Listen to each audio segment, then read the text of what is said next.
Thanks for staying tuned. If you're just joining in, this is the Morning Drive on Providence Television International, and this is the interview segment. I will be in the studio, Dr. Emmanuel Legariba. You're welcome once again. Yes, thank you very much. And on the interview segment, we'll be looking at an issue that, over time, so many people have deliberated on it. There have been diverse stands. Free education. How possible is free education? Dr. Emmanuel Legariba, do you think education is free, can be free? Yes, I'm an advocate, a very strong advocate of free education, okay? Because, come to think of it, education is the foundation for development, particularly in developing countries. And a lot of developed countries have taken advantage of this to educate their people. Russia did it very successfully. In fact, this will shock you. Russia has a population that is overeducated. Yes, Russia. The Southeast Asian countries, they are doing the same thing, making education available to the masses of the people. And we can do the same in this country because we have the resources. I always believe that we have the resources. I mean, there's no reason why education cannot be free and cannot be subsidized. Education can be free up to the secondary school level. Yes, it can be free. When you're talking about the university, then can be subsidized, and there's nothing in this world that cannot be subsidized.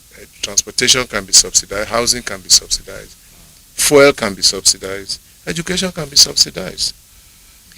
Because there are many poor people in this country. They are poor for no fault of theirs, okay?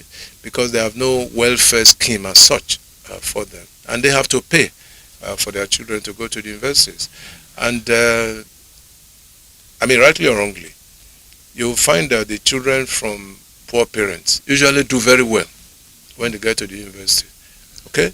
I mean, it's not even debatable. All right? Now, should education be free? Yes. Can it be free? Yes. And to what extent? Up to secondary school. It can be free. Yes. All right? So, but the population is growing, I agree. Yes. It's growing to the extent that there are so many secondary schools now in the country. But more are private schools, which we never, I mean, in my time, for instance, we never experienced that. You know, there were many more boys and girls in public schools. In fact, the private schools we had at that time, talking of the 70s, the number was very low, almost non-existent. So, but the situation is now such that there are many people now in the poverty web. Yes, more than ever before. And we need to help them. We need to help them. And allied to that is we must also control our population. Right. Population control is important. Why must a man, for instance, have as many as 10 children? What's he doing with 10 children? Maximum 3, maybe 4. What's he doing? Some even have 15. How are you going to cater for them? Some have 15. I'm talking of 15 from his domestic front. I'm not even talking of the ones outside. So, in implementing a program such as this, we must control our population. We must tell our people that, look, there is no point bringing children into the world that you cannot cater for. Government will do well to cater for the people, for the children that it can manage. Okay. Yes. Primary school through secondary school can be free. Because if you think of the money that has been sleazed in this country, you will know that education truly can be free up to that level. University is a different ball game, but it can be subsidized. I'm happy now, though, they are talking about loans, you know, student loans and things like that. But how effective will that be? If I just pray it's not politicized, it doesn't go into the hands of politicians alone, because everybody, when that program comes on stream, everybody must benefit from it. There's no reason, really, why education cannot be free. Now, we've seen circumstances in the past, situations in the past, where some governments, I remember, I think the Lagos State government did it at the time, but when after that government, the incoming government did not follow that same policy. And so that means that there were bottlenecks in its implementation. And if you are saying that it can be free, I wonder how. It can be free to the extent, I mean, we experienced it in this state during the time of Professor Ambrose Ali. Most of the people we have now in government went through that system, okay? Either through colleges of education and things like that. Yes, it's true. How can it be implemented? Willpower, political willpower. Political will can drive government to doing things that ordinary people will think is impossible. They're impossible, okay? If you have the will, people went to the moon, okay? They are thinking of going to Mars. Human beings, okay? People have gone into all kinds of discoveries, scientific discoveries. They are human beings, all right? And we have talents in this country, talents that can be nurtured by way of assistance from government. Okay, I'm not saying, now don't get me wrong, I'm not saying that boarding houses too should be free, but let's give them the basics. Okay. Let's give them the basics in terms of tuition, okay, in terms of books, in terms of uniforms. All these things can be free. So if you want to take your child to the boarding house, for instance, then you pay a little extra for it. Okay. Yes, okay? That's what I'm saying. But let's get these children through the basics. And those three basics I've just mentioned. Tuition can be free, right? And it can truly be free. Books can be free. What do you call it now? Uniforms can be free. In fact, government can even do it through public-private partnership, PPP. Okay. It can be done. There are many organizations in this country that will key into this because they also know, I'm sure they know the value of education. Okay. Primary through secondary. But if you now want to put your child through the boarding system, then you pay a little extra. You pay a little extra. Yes. We've seen some schools of thought who have come out to say education is big business.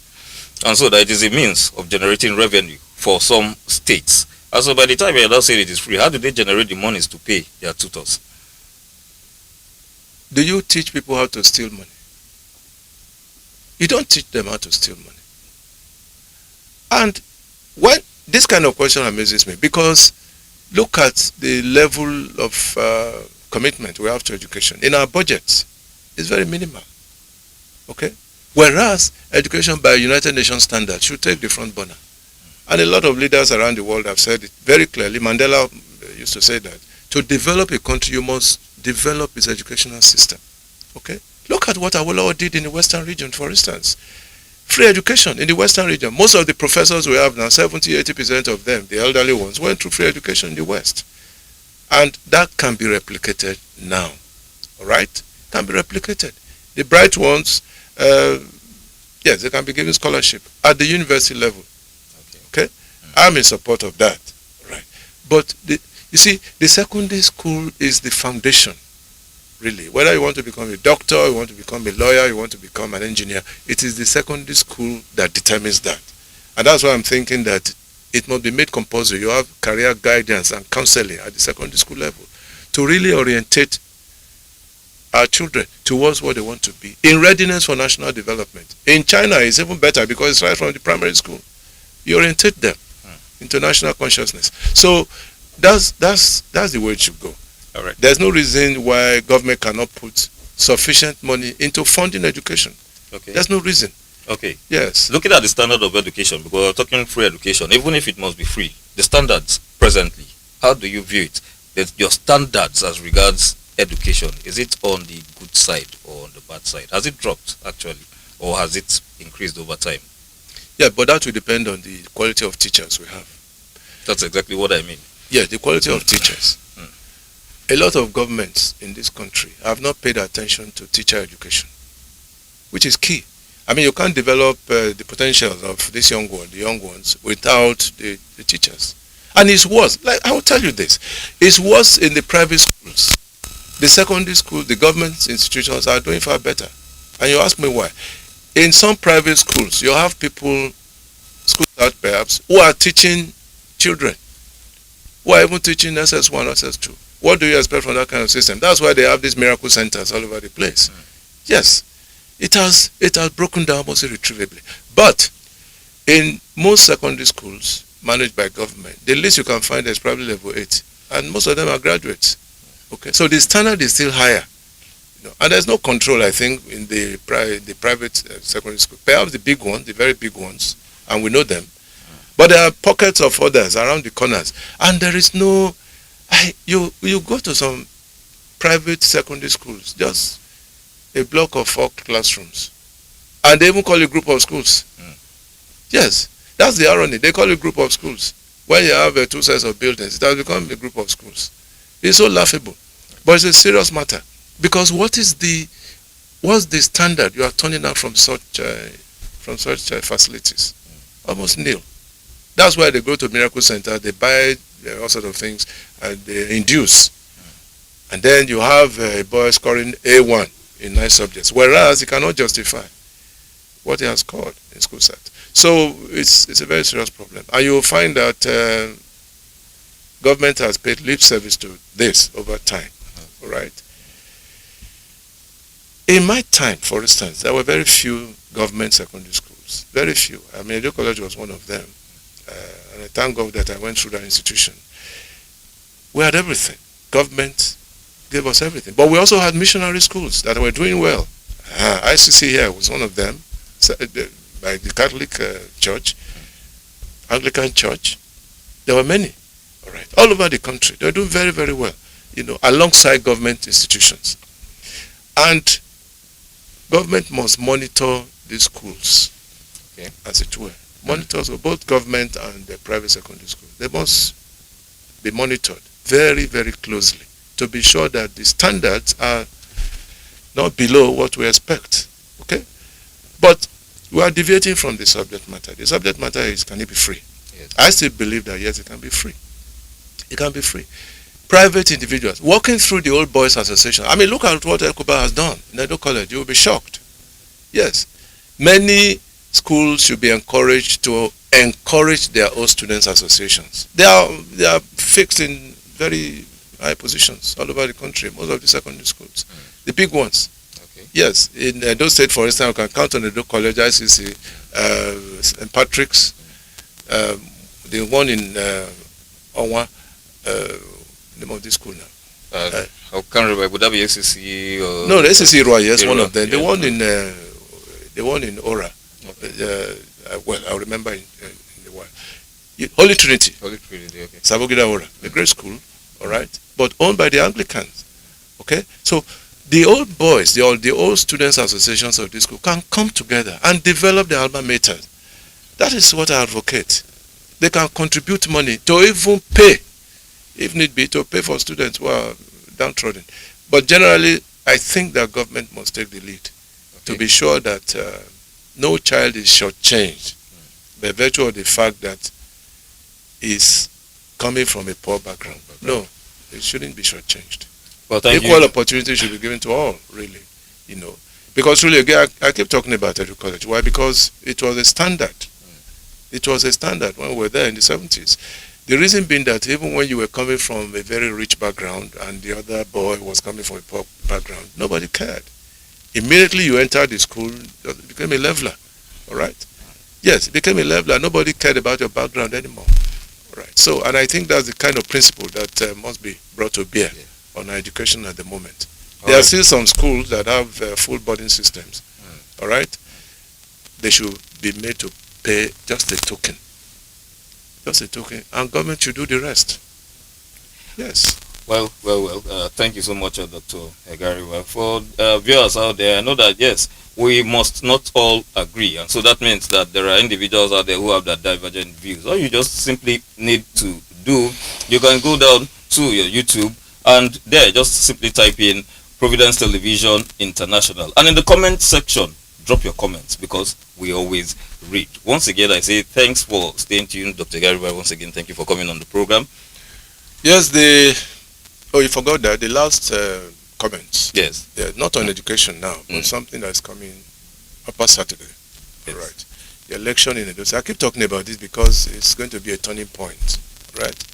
Either we get it right or we don't. All right. It's a defining moment, and I want to plead as a media person. I want to plead that our gladiators should do it by the rules.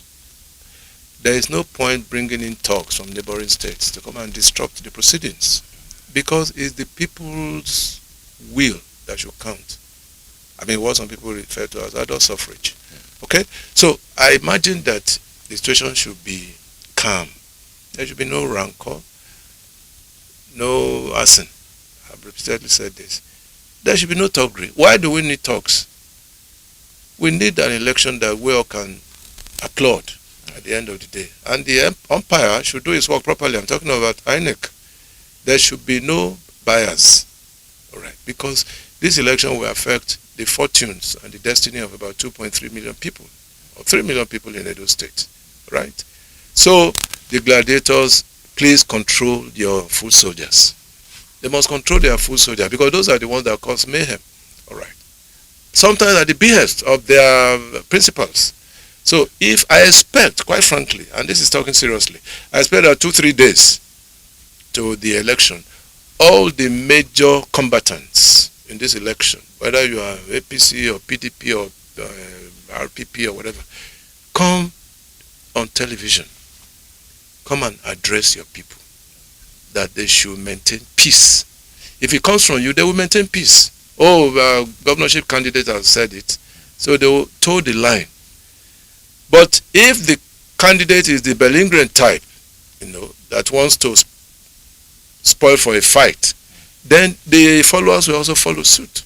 So they must address, either through press conferences or press statements or whatever. There must be a connect. There must be a connect between the candidates and their followers so that we can have peace. Edo State is very vital for the development of this country. I've said it over and over again. That is the heartbeat of the nation, not just for the fun of it. It's the heartbeat of the Federal Republic of Nigeria, because anything that happens here reverberates across the country.